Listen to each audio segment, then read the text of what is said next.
Happy Sunday out there. This is Frank Rock, House of Orange TV. Slept on it, thought about it. This is Tennessee versus Mexico State the next day. Hit that like, that share, and that subscribe. Thank you for your support. Thank you for your patience as I left a message based on everything. Kind of why a lack of content right now. A lot of reasons for it, but still working, trying to get through all that. Anyhow, let's move forward. That's what you're here for. 42-9 Tennessee wins. The result was never in doubt, but man, there was definitely some lackluster play yesterday for sure. Some good things, some bad things along the way, but the bottom line is they took care of business on this one. And now it gets real the rest of the way. Florida next Saturday night, 7:30 ABC, and then you're gonna have Vanderbilt after that with possibility. I hope Vanderbilt comes in with just 2 losses, and that way Tennessee's got a chance to end their season or end their playoff hopes. Let's put it that way. But, looking at this one as well, and you look at it, they come out of the bye, had the loss to Oklahoma, which eliminated from the playoffs, come off the bye week. Apparently the Boo Carter drama is back again. I don't know how much that is, but he was not even dressed or on the sidelines. I think the writing's been on the wall for that one for a while. That I think it's just a matter of when he's off the team. I wouldn't even expect him to make it through the season. And I bet hindsight 2020, Josh Heupel probably looks back and wish he would have just went ahead and booted him to begin with, because he really added nothing to the team this year except a distraction. But anyhow, starting with the offense, give grades on that. I mean, look at the stats on it yesterday. Tennessee, Aguilar, they had to go into the fourth quarter. Really, it's because of, he throws a couple more interceptions, and that's started to rear its ugly head here recently with the interceptions. That's 4 in the last 2 games. Obviously, had the big interception going into the half against Alabama that totally turned that game upside down. You look at the total yards yesterday, 413. Not a bad number, but normally in these games, we've seen them put up some astronomical numbers. Things just, I don't know, things weren't bad by any means. You take that any day of the week, but things were just off, it seemed like, with it. The 2 interceptions, 17 out of 23. Not a bad completion percentage, but the interceptions, you got to know, I've seen it said numerous times, you got to know when to be safe. You got to know when to rip it. And it seems like it's grip it and rip it right now more than it's being safe. And, that could get you that kind of performance yesterday against Florida and Vanderbilt. That means you'll be 7-5 at the end of the season. I don't expect that to happen. Very winnable games the next 2 are. But let's make no mistake about it. I think Tennessee's better than Florida going in next week, but it's a house of horrors, the Swamp. We've seen them absolutely debacle after debacle in the Swamp.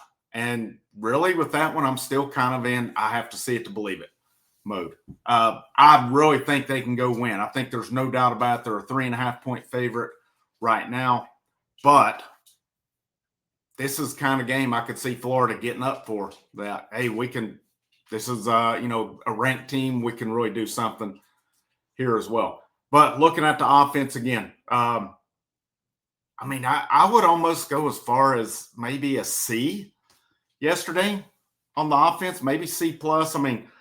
Aguilar, they had to have him throw a pass in the fourth quarter to go over 200 yards. So the offense was just not effective. And the scoring, 21-3 at the half, 14 points in the first quarter, but obviously it got off to a rocky start with the interception. Only 7 in the second quarter. They did come out firing in the third quarter, 21 points, and then nothing in the fourth quarter. Of course, they went to backups after that. You saw Merklinger a little bit. You saw McIntyre at the end also. But, the positives for me overall, I don't think Aguilar played bad by any means, but he's got to fix these interceptions along the way. The running game, 39 carries, 194 yards. We saw Bishop 16 for 80, Peyton Lewis 10 for 42. Aguilar had the touchdown run, 3 for 34. Star Thomas 5 for 30, Justin Baker 2 for 6, DeJuan Morse 2 for 0, Hunter Barnes 1 for 2 on it. They've just never the whole way. I think Bishop is your running back one, but just the way they've divided carries this year, just strange to me. Just strange on how they've done it. Because a part of me still thinks Star Thomas is the best back in the room, but he just doesn't get the carries. And maybe there's assignments he's not getting. Maybe it's attention to detail or something along those lines. But I don't know. I feel like the running back rotation, it's just been odd all year. A lot of odd things this year. And to think this team is still right now, 7-3? So could easily be 9-1 right now. I'm not going to count the Bama. All things go perfect, you could be 10-0. I'm not going to count the Bama game. Should have beaten Georgia, should have beaten Oklahoma. I don't not change my mind on those two. Defense, I mean, I think the defense did some good things, but, New Mexico State did throw for 313 yards. But, again, when you're behind, you're throwing a lot. The funny thing to me with it is when you look at Pro Football Focus grades, I mean, you had some defensive backs grade out pretty well on here. I mean, Colton Hood, Ty Redmond were both over 80. William Wright, who returned interception for a touchdown. Congrats to him. That was pretty cool to see, 74.6. Jalen McMurray was he was at 69. He was right at 70. Safeties, Dylan Lewis, Farouk were right at 67 on the grades. So, I don't know. I think it's just the case there's going to be those assignments. But again, if a team's playing from behind, they're going to be throwing it more. But Tennessee did stuff the run game of New Mexico State yesterday. 30 carries, 27 yards on it. I don't think that's a bad day. All right, because in my thinking on that is some of these games where Tennessee's defense, they've gotten shredded on the ground. But again, if a team's playing from behind, they did hit some explosive plays. It's called 15 yards or more on Tennessee. But yeah, the defense is just, it's not that good this year. They have their moments. And I'm curious to see how things play out the next 2 weeks on it. Special teams, I really don't have much of a grade there. I mean, looking to special teams, let me find what the stats were. I mean, Max Gilbert was 6 of 6 on extra points. Jackson Ross, 43.8 on punting. No punt returns. Peyton Lewis had a kick return for 20 yards. I mean, basically they did what they need to. The punt return game is non-existent this year. I still say the loss of Mike Eckler hurt. I don't care what anybody says on it. The return game was always strong under him, and it's not been good this year. It's not been good at all. He doesn't work with the kickers. And I think Gilbert's had a good year, but, man, he's had some big misses too this year. Jackson Ross has been punting better recently on it. So that's your last give-me game. That's your last give-me. Now, at this point, you're going to have Florida, you're going to have Vanderbilt, and then you're going to have a bowl game. I know people are still saying there's an outside chance they get in the playoffs. I don't see it. I don't see it at this point, especially with Oklahoma beating Alabama yesterday, because that puts both of them at 2 losses. And even if one of them were to lose a third, in my opinion, that puts them ahead of Tennessee because they both beat Tennessee. I'm still a firm believer head-to-head has to count. And Tennessee lost to both of those teams.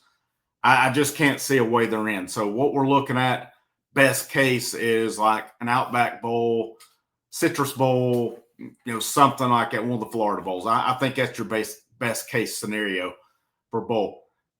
But to get those, you got to take care of business next 2 weeks. 2 very winnable games.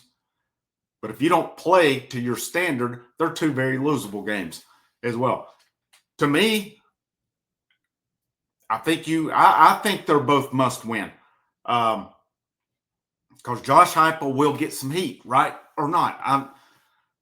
I'm not one of the. I do think he's at that point. He's got to really examine his program, from his involvement with his management to how his assistants mesh, how the offenses and defenses mesh.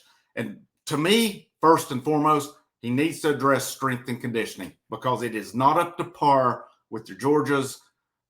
They did pretty good against Georgia this year. Most years, Georgia manhandled. Oklahoma has manhandled them on the lines 2 years. All right. Fortunately, they beat Oklahoma in Norman last year. Not so fortunate this year. Alabama manhandled them on the line this year. It's been a common theme. with them. I don't know if it's finesse. I don't know what it is. I mean, these lines look the part, but something's off. I think you've got to start looking at the strength and the conditioning. The strength on the lines is not up to the big boys' standards. The speed in the secondary is not up to the big boys' standards, and specifically at the safety position. They're getting there at linebacker with guys like Spillman, Jaden Perlotti, Jaden Harmon. I like what those guys bring to bringing in some dudes like that as well. Got to have your speed on the ends, but one of the biggest things to me in this offseason, they need to go get athletes. You look at secondary recruiting versus wide receiver recruiting on it. Look at the type of talent they're bringing in at receiver.